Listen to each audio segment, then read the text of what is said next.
I'm now going to run through the procedure for creating full-size images that we can then pan, rotate, zoom within Pictures to XE.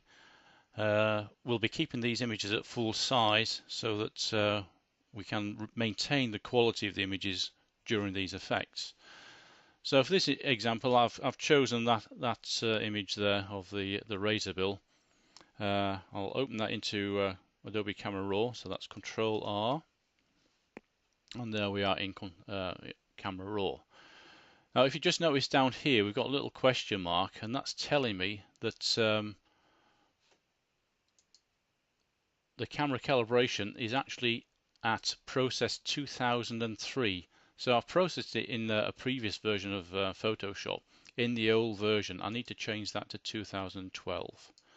So do that now, and that will activate a lot of the other controls, some of the latest controls. So I've already created a preset for a lot of the Skoma birds. I'm going to apply that one there, and that will change a lot of these sliders to a pretty good setting for a black and white bird under these conditions.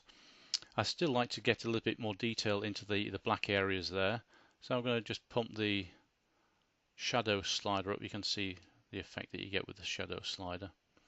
Put that out quite a bit. Now I'm going to increase the general exposure of the image. I think the sea colour, although that's natural, it's looking a little bit garish, so I'm going to just drop down the saturation of the aquas.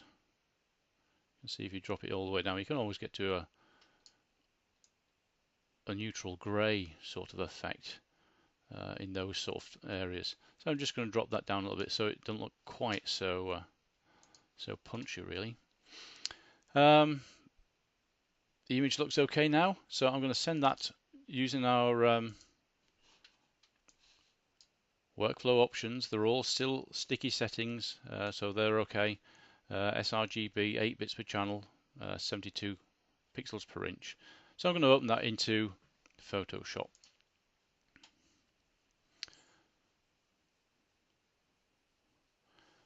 Here we are. There aren't any additional local edits I want to do to this. There's no blemishes or anything. So I'm going to go straight into sharpening the image, saving the image to the predefined folder, and then closing it. And of course I'm going to do that through the creation of an action, because there'll be quite a lot of images that I wish to do with the same processes too. So under my Pictures to XE projects, I'm going to create a new action. So click on the little new action. I'll call this full size images. And of course you press record and the little red button's on, so everything I do from now on is being recorded in this action. There's the previous action that we created for the exact size images. This is full size. So if we actually went to image size, you can see those are the pixel dimensions of that particular bird, of that image. I'll just cancel that. So I'm going to go to Filter, Smart Sharpen, and for this sort of image, this sort of size, you're going to have to apply a little bit more sharpening than we previously did. I think it was around about something down here when we were doing it for the actual size, you know, the 1920 by 1080 pixels. So for these sort of shots here, if we maybe find the head of the bird,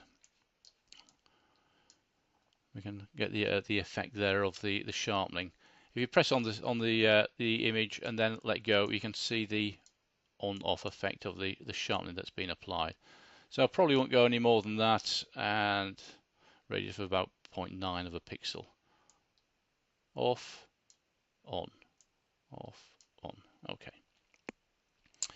So I'll say OK to that, and that of course should be recorded as part of my part of the action. This one here, full size images, won't have any effect. We now need to save it. File, save, save as. Find the folder where I want to put it. It's D drive, pictures to exe shows, Skomer Island, pictures full size for animation. That's where I'm going to put this one. And I'm just going to say save on that one. Maximum quality, OK. And then I'll close it down. And I can stop the action.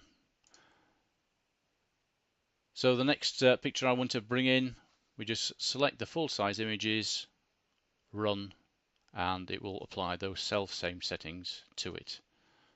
Now we're ready to move into pictures to exe.